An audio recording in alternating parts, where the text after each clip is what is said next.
Why most people fail at life and how ancient Stoics succeeded. Picture this. You're sitting in your Manhattan apartment at 2 a.m., scrolling through your phone, your mind racing with anxiety about tomorrow's presentation. Your boss criticized your work today, your relationship feels strained, and you can't shake the feeling that you're failing at life. Sound familiar? Here's the thing, you're not alone. Most people today are drowning in a sea of emotions, making decisions based on fear, anger, or desperation. They chase external validation, obsess over things beyond their control, and wonder why happiness feels so elusive. But over 2,000 years ago, a group of ancient philosophers figured out something remarkable. They discovered a complete system for living that made them virtually unshakable. The Stoics weren't just philosophers sitting in ivory towers. Marcus Aurelius ruled the Roman Empire while facing plagues and wars. Epictetus survived slavery and built an unbreakable spirit. Seneca navigated the treacherous politics of imperial Rome while amassing great wealth. These weren't men who lived easy lives. They faced the same human struggles we do, but they had something we've lost: a complete philosophical framework that actually worked. This framework consists of 3 interconnected pillars that the Stoics called logic, ethics, and physics. Think of it like an egg. Physics forms the yolk at the center, containing the core understanding of how the universe works. Ethics forms the white, the substantial middle that guides how we should live. And logic forms the protective shell, giving us the rational tools to engage with the other 2 pillars properly. Here's what makes this system so powerful. These 3 pillars are completely interdependent. You can't master one without the others. Try to be ethical without understanding the nature of reality, and you'll build your morality on shifting sand. Attempt to be logical without grounding it in virtue, and you'll become a cold, calculating machine. Try to understand the universe without the tools of reason, and you'll fall into mysticism and superstition. The ancient Stoics understood that human flourishing requires all 3 elements working together. Logic gives you the ability to think clearly and see through deception. Ethics provides the moral framework to act with virtue and handle life's gray areas. Physics offers the cosmic perspective that puts everything in proper context and reveals your true place in the grand scheme of things. But here's what most people get wrong about Stoicism. They try to cherry-pick the parts they like. They want the emotional resilience without the hard work of developing virtue. They want the practical techniques without understanding the philosophical foundation. They want the benefits without embracing the complete system. The Stoics knew better. They understood that true transformation comes from mastering all 3 pillars as an integrated whole. When you do this, something remarkable happens. You become the kind of person who can handle anything life throws at you while maintaining your integrity, peace of mind, and sense of purpose. Let's start with the foundation that makes everything else possible. The first pillar that protects and enables all the rest. 1. Pillar 1. Logic, how to think like Marcus Aurelius, never be fooled again. Meet Sarah, a marketing executive in Chicago who just lost $50,000 in a cryptocurrency scam.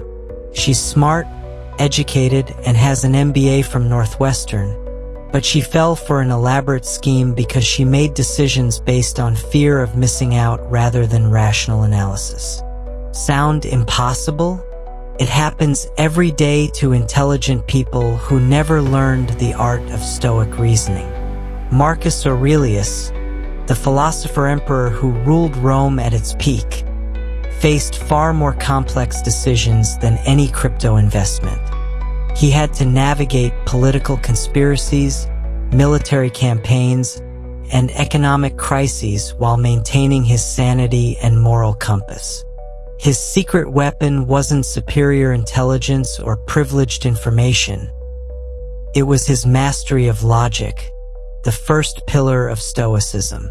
When Marcus Aurelius wrote, "You have power over your mind, not outside events. Realize this and you will find strength," he wasn't offering feel-good advice. He was describing a fundamental logical principle that separates clear thinkers from those who get swept away by circumstances. This is the essence of Stoic logic, the ability to distinguish between what you can control and what you cannot, and to base your decisions on reason rather than emotion. But here's what most people don't understand about Stoic logic. It's not just about being rational. It's about recognizing that the universe itself operates according to rational principles.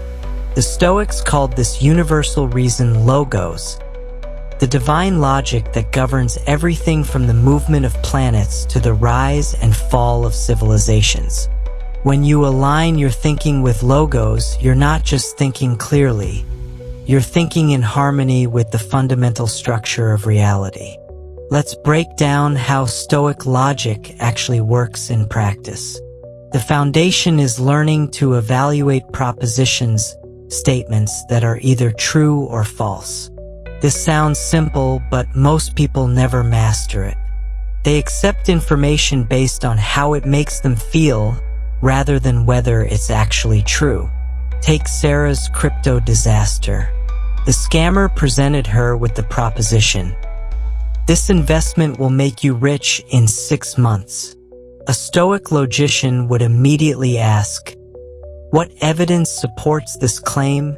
What are the underlying assumptions? What could prove this false? Marcus Aurelius practiced this kind of rigorous thinking daily. In his personal journal, later published as Meditations, he constantly examines his own thoughts and assumptions. He doesn't just accept his initial emotional reactions. He subjects them to logical analysis. When facing a difficult decision, he would ask, what are the facts? What are my assumptions? What would happen if I'm wrong? What would a rational person do in this situation? This is where most modern thinking goes wrong. We live in an age of information overload, where everyone has an opinion and emotional reactions spread faster than facts. Social media algorithms feed us information designed to trigger emotional responses, not rational analysis. We're constantly bombarded with propositions that seem urgent and important, but we never stop to evaluate whether they're actually true or relevant to our lives. The Stoics understood that emotional thinking leads to poor decisions, which lead to suffering.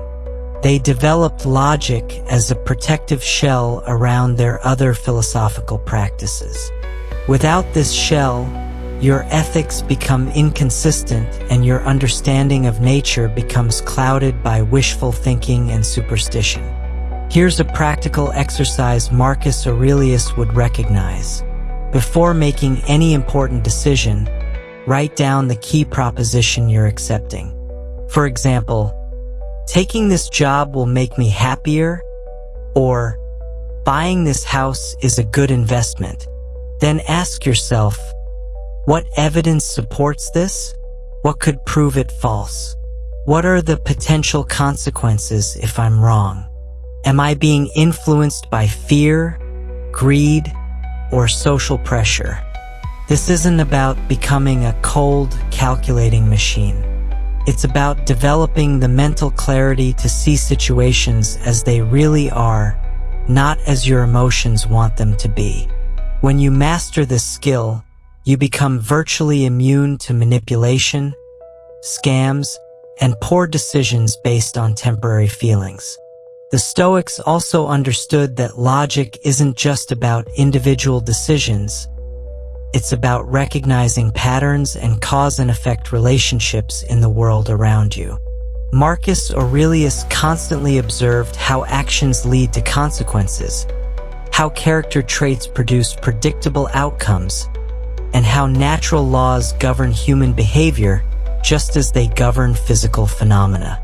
This is why the Stoics called logic the shell of their philosophical egg. Just as an eggshell protects the developing life inside, logic protects your ethical development and your understanding of nature from corruption by false ideas and emotional reasoning. Without this protection, you'll build your life on unstable foundations that crumble when tested by reality.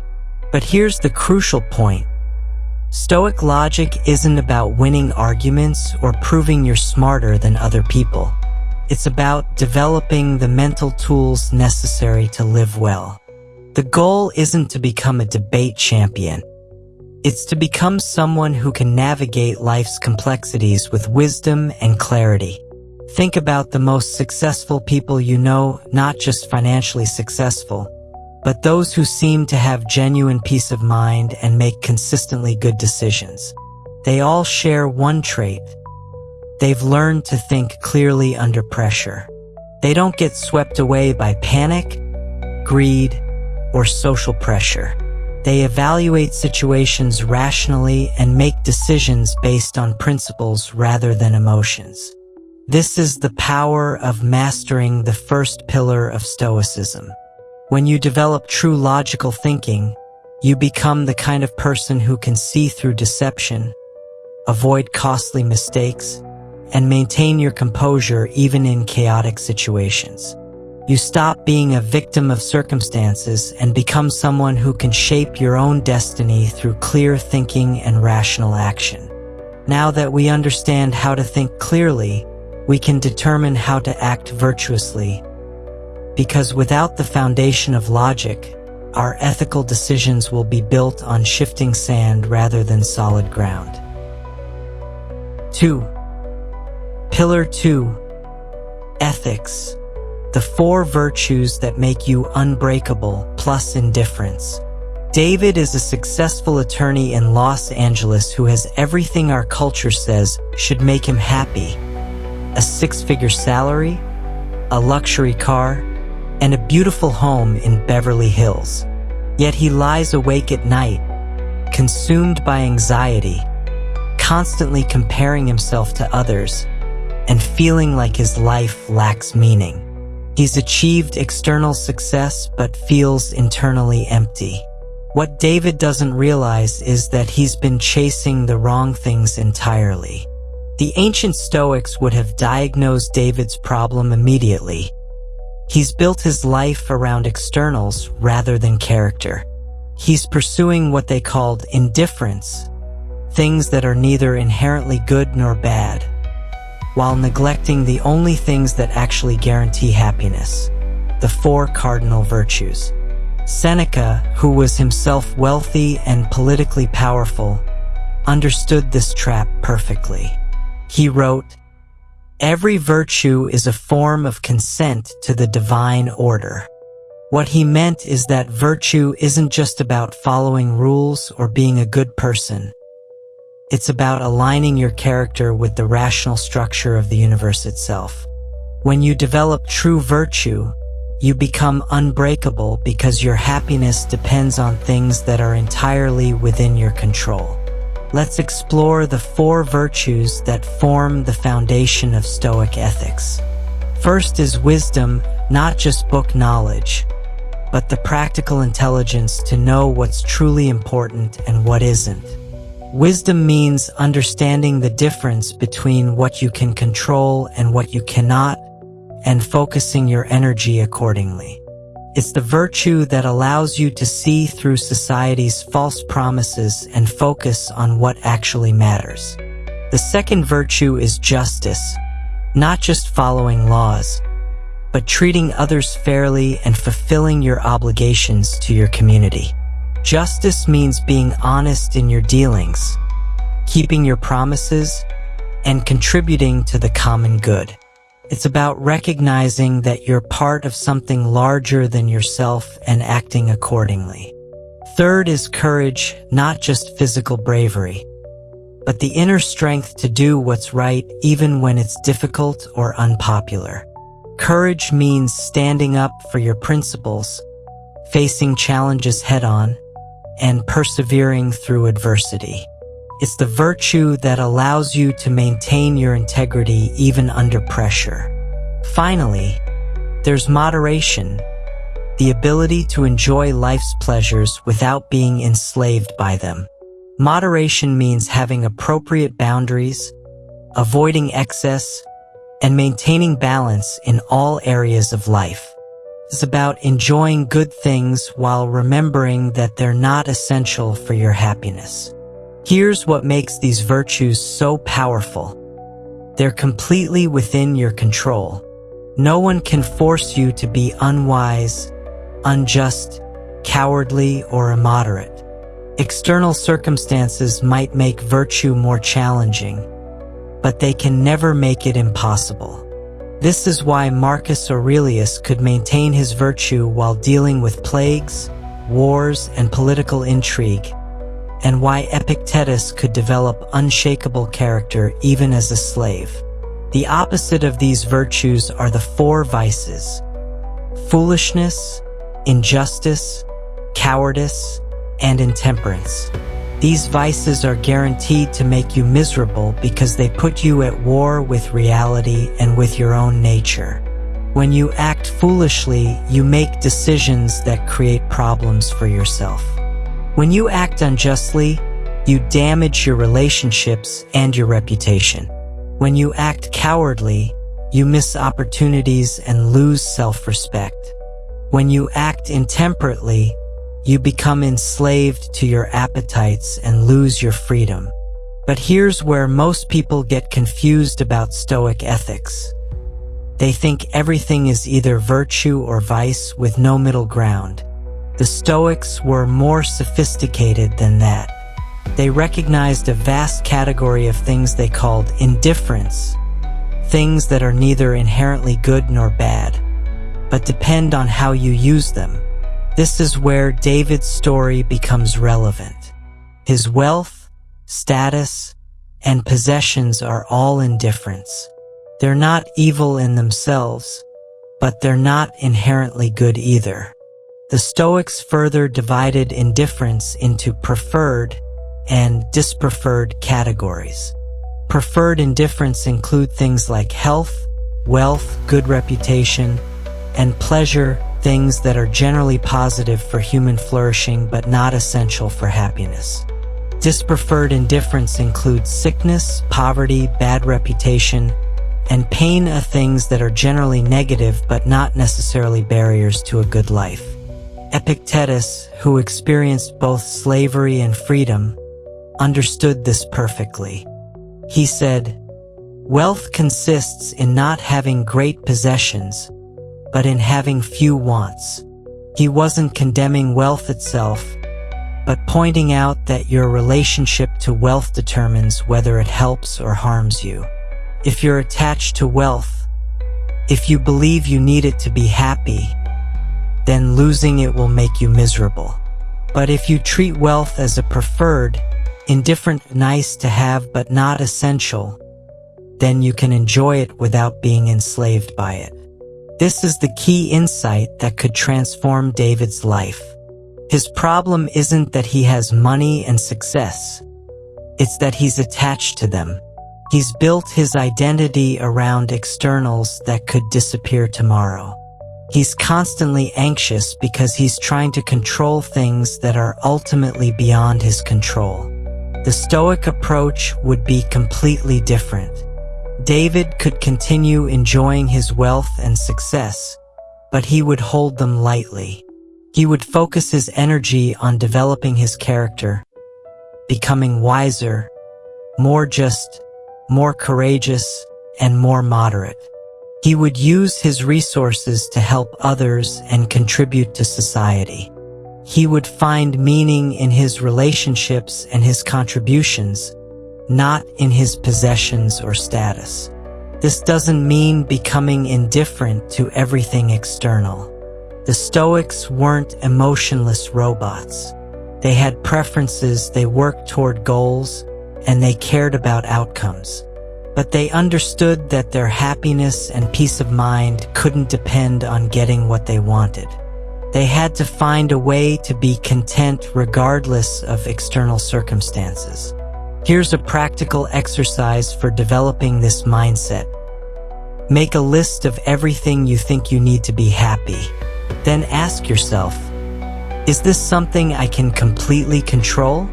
Is this a virtue or an indifference? You'll probably find that most of your supposed needs are actually preferred indifference, nice to have, but not essential for a good life. The goal isn't to eliminate all desires or preferences. It's to develop the kind of character that can remain strong and peaceful regardless of whether you get what you want. When you master this approach, you become truly unbreakable because your happiness depends on things that no one can take away from you.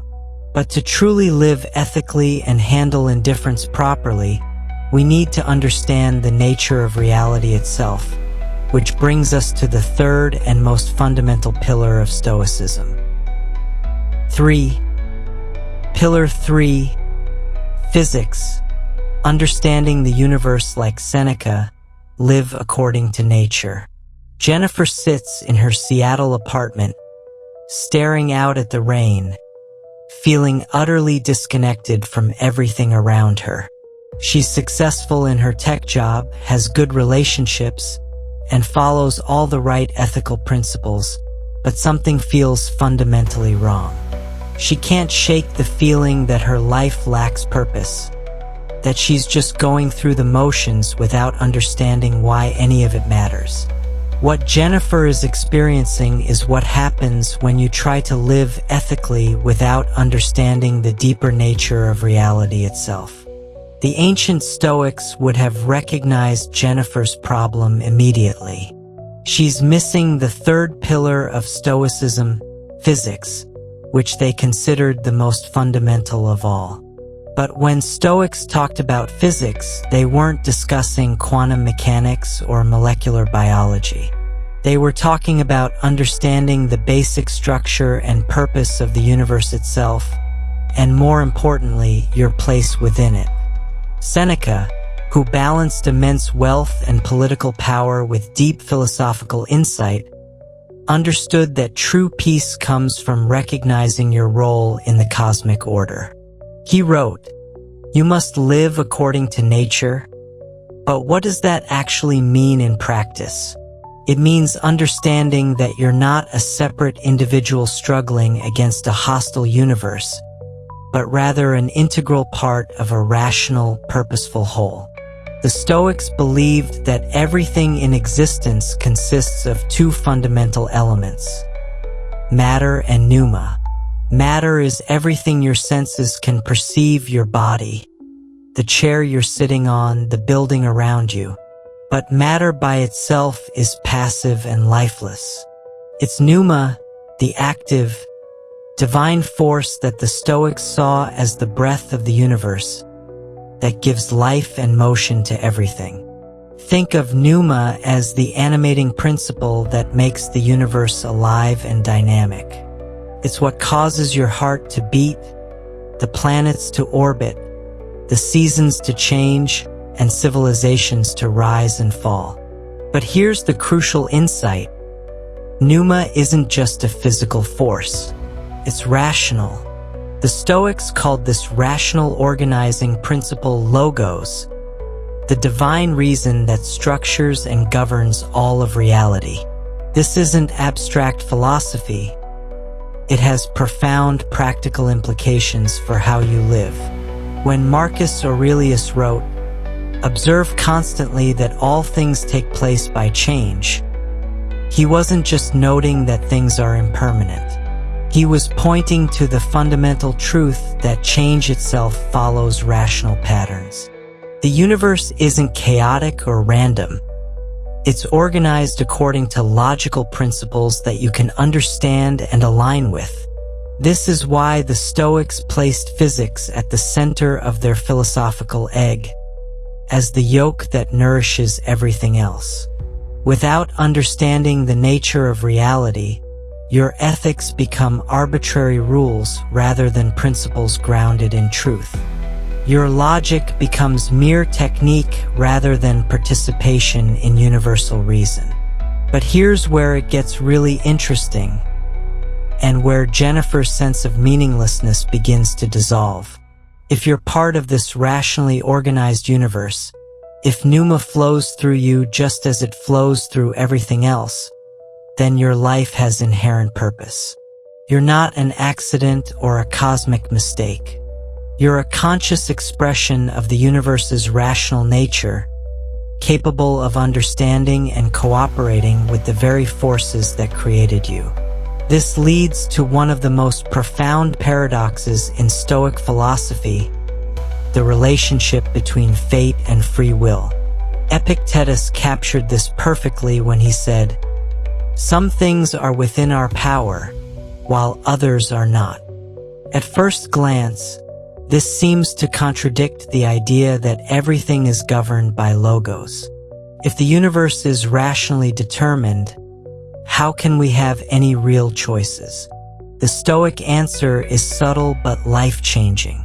Yes, the broad outlines of your life are determined by forces beyond your control. When and where you were born, your genetic makeup, the historical moment you're living in, the major events that shape your world. But within these constraints, you have genuine freedom to choose how you respond, what values you embrace, and what kind of person you become. Think of it like being an actor in a play. You didn't choose the script, you didn't pick your role, and you can't control what the other actors do. But you have complete freedom to decide how you'll perform your part. You can phone it in, or you can give the performance of a lifetime. You can fight against your role and make everyone miserable, or you can embrace it and find meaning in playing it well. This is what the Stoics meant by living according to nature. It's not about becoming a hermit or rejecting civilization. It's about understanding your natural role as a rational social being and fulfilling that role with excellence. For Jennifer, this might mean recognizing that her work in technology is her way of contributing to human progress, that her relationships are opportunities to practice virtue, and that her daily challenges are chances to develop wisdom and character. The Stoics believed that when you align yourself with the rational order of the universe, several remarkable things happen. First, you stop feeling like you're fighting against reality. Instead of constantly struggling against circumstances you can't control, you learn to work with the natural flow of events. This doesn't mean becoming passive. It means becoming more effective by focusing your energy where it can actually make a difference. Second, you develop what Marcus Aurelius called sympathia, the recognition that you're connected to everything else in the universe. Your actions ripple outward, affecting other people and future generations. This gives your life a significance that goes far beyond your personal happiness or success. Third, you begin to see temporary setbacks and failures in their proper context. From the perspective of cosmic time, most of your daily worries are insignificant. This doesn't make them unimportant. You still need to handle your responsibilities and work toward your goals, but it prevents you from being overwhelmed by temporary difficulties. Here's a practical exercise that captures the essence of Stoic physics. Each morning, spend a few minutes contemplating your place in the larger scheme of things. You're a temporary arrangement of matter animated by the same force that moves the stars. You're a conscious part of an unimaginably vast and ancient universe. Your life is brief, but it's also meaningful because you have the capacity to understand and cooperate with the rational principles that govern everything. This perspective transforms how you approach everything else. Your ethical decisions become expressions of your role as a rational being. Your logical thinking becomes participation in the universal reason that structures reality. You stop feeling isolated and start feeling connected to something infinitely larger than yourself. Now you can see why the ancient Stoics insisted that all three pillars work together as an integrated system, and why trying to practice just one or two of them leads to an incomplete and ultimately unsatisfying philosophy. 4. How the three pillars work together, the Stoic system that changes everything. Michael is a project manager in Boston who discovered Stoicism 6 months ago and has been trying to apply it to his high-stress job. He's read Marcus Aurelius, practices some breathing techniques, and tries to focus on what he can control. But something isn't working. He still loses his temper in meetings, makes decisions based on office politics rather than principles, and feels like he's just putting band-aids on deeper problems. Michael's mistake is common. He's trying to use Stoic techniques without understanding the complete system. The ancient Stoics would have immediately recognized Michael's problem. He's treating Stoicism like a self-help toolkit, picking and choosing techniques that seem useful while ignoring the philosophical foundation that makes them work. It's like trying to use individual parts of a machine without understanding how they fit together. You might get some benefit, but you'll never experience the transformation that comes from the complete system. Remember the Stoic egg metaphor. Logic forms the protective shell, ethics forms the substantial white, and physics forms the nourishing yolk at the center. These aren't separate philosophies that happen to go together. They're interdependent aspects of a single, integrated worldview. When you try to use one without the others, the system breaks down. Let's see how this plays out in Michael's daily life. When he faces a difficult decision at work, he tries to apply Stoic principles, but without the foundation of logic, he can't think clearly about the situation. He gets caught up in emotional reactions and office gossip instead of evaluating the facts rationally. He knows he should focus on what he can control, but he doesn't have the logical tools to distinguish between what's actually controllable and what isn't. Without the grounding of physics, Michael's ethical decisions feel arbitrary and disconnected from any larger purpose. He tries to be virtuous, but he doesn't understand why virtue matters or how his actions fit into the broader scheme of things. He's like someone following a recipe without understanding the principles of cooking. He might get decent results sometimes, but he can't adapt when circumstances change. Most importantly, without understanding how all three pillars work together, Michael can't access the deep peace and resilience that made the ancient Stoics legendary. He's still at the mercy of external circumstances because he hasn't internalized the complete philosophical framework that would make him truly unshakable. Contrast this with how Marcus Aurelius integrated all three pillars during one of the most challenging periods in Roman history. As emperor, he faced the Antonine Plague, barbarian invasions, and political conspiracies that would have broken most leaders. But his philosophical training allowed him to navigate these crises with remarkable composure and effectiveness. When Marcus Aurelius received reports of military disasters on the frontier, he didn't panic or make emotional decisions. Instead, he applied logic to analyze the situation rationally. What were the facts? What were the options? What would be the likely consequences of different courses of action? He separated reliable information from rumors and propaganda, identified the key decision points, and developed strategies based on reason rather than fear. But logic alone wouldn't have been enough. Marcus Aurelius also drew on his understanding of ethics to guide his response.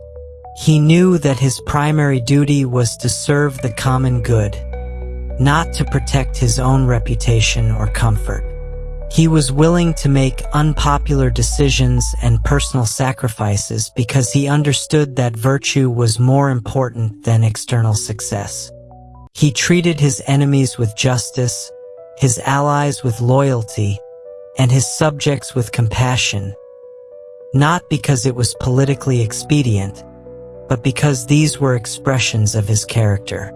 Most importantly, Marcus Aurelius grounded both his logical analysis and his ethical decisions in his understanding of physics, his recognition that he was part of a larger cosmic order. He wrote in his journal, "Accept the things to which fate binds you, and love the people with whom fate associates you." This wasn't passive resignation. It was active cooperation with the rational structure of the universe. This integration of all three pillars gave Marcus Aurelius something that mere techniques could never provide: unshakable inner peace combined with extraordinary effectiveness in the world. He could face disasters without being overwhelmed because he understood his place in the cosmic order. He could make difficult decisions without second-guessing himself because he had clear principles to guide him.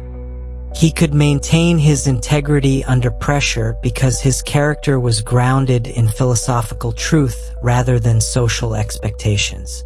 Here's what this looks like in practice for someone like Michael. Instead of trying to apply isolated Stoic techniques, he would develop his logical thinking skills systematically. He would learn to evaluate information objectively, identify his assumptions, and make decisions based on evidence rather than emotion. This would give him the mental clarity needed to navigate office politics and professional challenges effectively. Simultaneously, he would work on developing the 4 cardinal virtues in his daily life. He would practice wisdom by seeking to understand situations deeply rather than reacting superficially. He would practice justice by treating colleagues fairly and fulfilling his obligations conscientiously. He would practice courage by standing up for his principles even when it's difficult. He would practice moderation by maintaining appropriate boundaries and avoiding excess. But most importantly, he would ground both his logical thinking and his ethical behavior in a deeper understanding of his place in the universe. He would recognize that his work isn't just about personal success or company profits.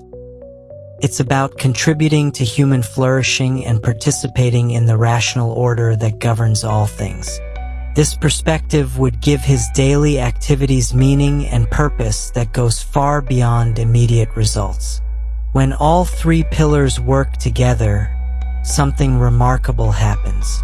You stop feeling like you're fighting against reality and start feeling like you're cooperating with it. You develop what Seneca called the peace of mind that comes from understanding, a deep tranquility that isn't dependent on external circumstances. You become the kind of person who can handle whatever life throws at you while maintaining your principles and your sense of purpose. This is why the ancient Stoics insisted that philosophy wasn't just an intellectual exercise. It was a way of life that required the integration of thought, character, and cosmic understanding. Modern self-help approaches fail because they try to give you the benefits of this integration without requiring the foundational work that makes it possible. Now that you understand how the system works as a whole, let's explore how to begin implementing it in your daily life with practical exercises that develop all 3 pillars simultaneously. 5. Daily Stoic practice. How to use all 3 pillars in real life. Rachel is a nurse in Miami who's been interested in Stoicism for months, but feels overwhelmed every time she tries to start practicing it. She's read the books, understands the concepts, and genuinely wants to transform her life, but she doesn't know where to begin. Between her demanding job, family responsibilities, and the constant stress of modern life, the idea of adding another complex practice feels impossible. Sound familiar? The ancient Stoics faced the same challenge. They weren't monks living in monasteries with unlimited time for contemplation. Marcus Aurelius was running an empire, Seneca was managing vast business interests, and Epictetus was teaching students while dealing with physical disabilities. They needed practical ways to integrate all three pillars of Stoicism into their daily routines without adding hours of additional work. The key insight is this: you don't need to set aside separate time for logic, ethics, and physics. Instead, you integrate all three pillars into activities you're already doing. Every decision becomes an opportunity to practice logical thinking. Every interaction becomes a chance to develop virtue. Every moment of awareness becomes a way to connect with the larger cosmic order. Let's start with morning practice, which the Stoics considered essential for setting the right tone for the entire day. Marcus Aurelius wrote, "Begin each day by telling yourself, 'Today I shall be meeting with interference, ingratitude, insolence, disloyalty, ill will, and selfishness.'" This wasn't pessimism, it was preparation. He was using logic to anticipate likely challenges, ethics to commit to virtuous responses, and physics to accept his role in the cosmic drama. Here's a modern version of this practice that Rachel could do in just 5 minutes each morning. Before checking her phone or starting her daily routine, she would spend a few moments contemplating the day ahead. First, she would engage her logical thinking by asking, "What are the key decisions I'll need to make today? What information do I need to gather? What assumptions might I be making that need to be questioned?"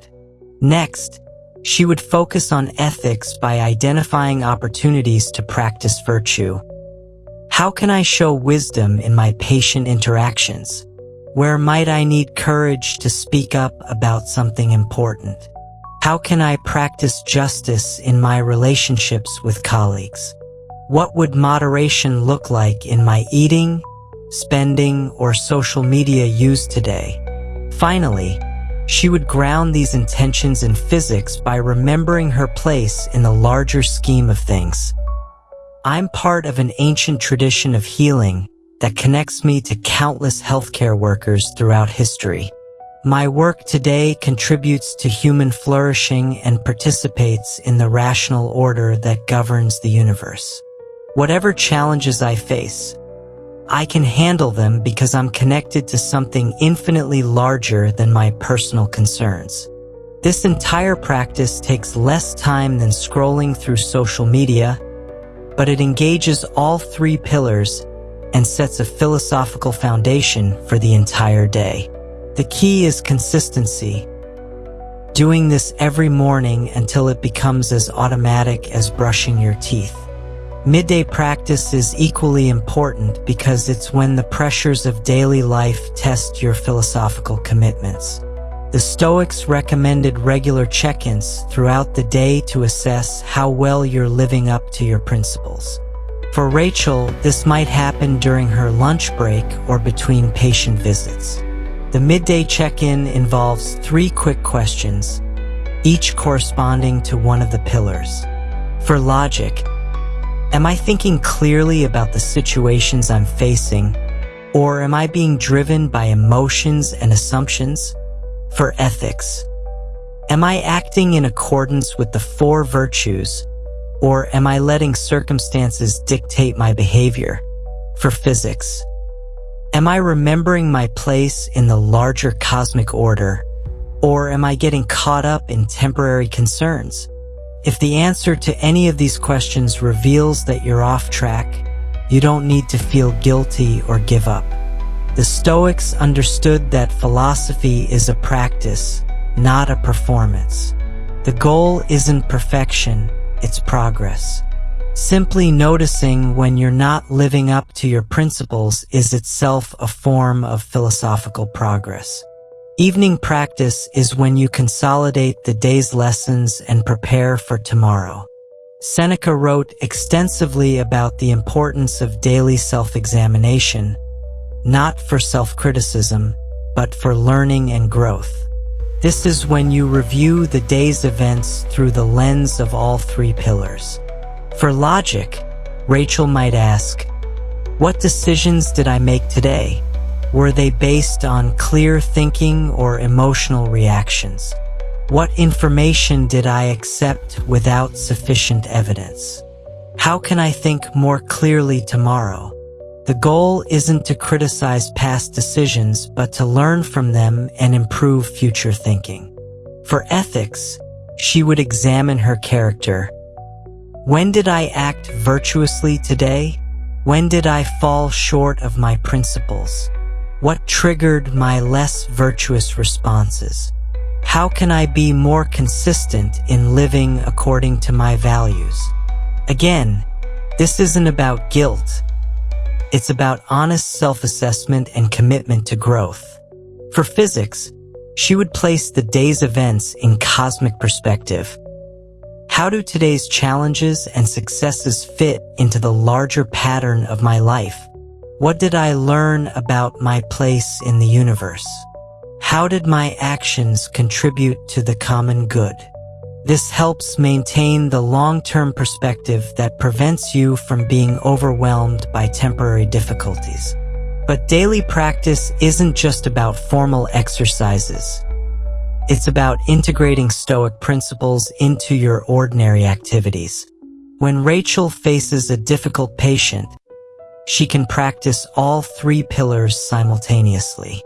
Logic helps her analyze the situation objectively and choose the most effective response. Ethics guides her to treat the patient with compassion and professionalism regardless of their behavior. Physics reminds her that this interaction is part of her larger purpose and connects her to the universal human experience of suffering and healing. The beauty of this approach is that it turns every challenge into an opportunity for philosophical growth. Traffic jams become chances to practice patience and acceptance. Difficult conversations become opportunities to practice courage and wisdom. Even mundane tasks like grocery shopping become ways to practice moderation and mindfulness. Here's the crucial point. You don't need to be perfect at this practice. The ancient Stoics themselves struggled with consistency and often fell short of their ideals. What matters is the commitment to keep trying, to keep learning, and to keep growing. As Epictetus said, don't explain your philosophy. Embody it. The goal isn't to become a perfect Stoic sage overnight. It's to gradually develop the habits of thinking, feeling, and acting that will make you more resilient, more virtuous, and more at peace with yourself and the world around you. You now have everything you need to begin your transformation. Not someday when you have more time or fewer responsibilities, but today, right where you are with the life you're already living. How to start your Stoic journey today? The path forward. You've just learned something that took the ancient Roman centuries to develop and perfect. A complete philosophical system that can transform your life from the inside out. The three pillars of logic, ethics, and physics aren't just abstract concepts from dusty philosophy books. They're practical tools that Marcus Aurelius used to rule an empire. Seneca used to build wealth while maintaining virtue, and Epictetus used to find freedom even in slavery. But here's the truth. Knowledge without action is worthless. You can understand every Stoic principle perfectly, but if you don't start practicing them today, nothing will change. The gap between knowing and doing is where most people get stuck.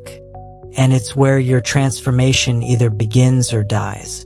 The good news is that you don't need to overhaul your entire life overnight. Start with the morning practice we discussed. Just 5 minutes each day engaging all 3 pillars. Set your alarm 5 minutes earlier tomorrow and begin with that simple routine. Ask yourself the logical questions about your day ahead. Commit to practicing virtue in your interactions, and remember your place in the cosmic order. That's it. Don't try to be perfect. Don't attempt to master all 3 pillars simultaneously. Just begin with consistency and let the practice gradually reshape how you think, feel, and act. The Stoics understood that philosophy is like physical exercise. Small, consistent efforts compound over time to create dramatic results. Remember, you're not just improving your own life. When you develop your character through Stoic practice, you become a better friend, colleague, parent, and citizen. Your transformation ripples outward, affecting everyone you encounter. This is what the Stoics meant when they talked about contributing to the common good by becoming the best version of yourself. You make the world a little better for everyone. The ancient Stoics also understood the importance of community. Philosophy isn't meant to be practiced in isolation. You need reminders, encouragement, and fresh perspectives to keep growing. That's exactly why we created the Stoic Vivu channel, to build a community of people committed to living these timeless principles in the modern world. If this video has inspired you to begin your Stoic journey, I want to encourage you to subscribe to Stoic Vivu right now. Don't wait. Hit that subscribe button and join thousands of others who are transforming their lives through ancient wisdom.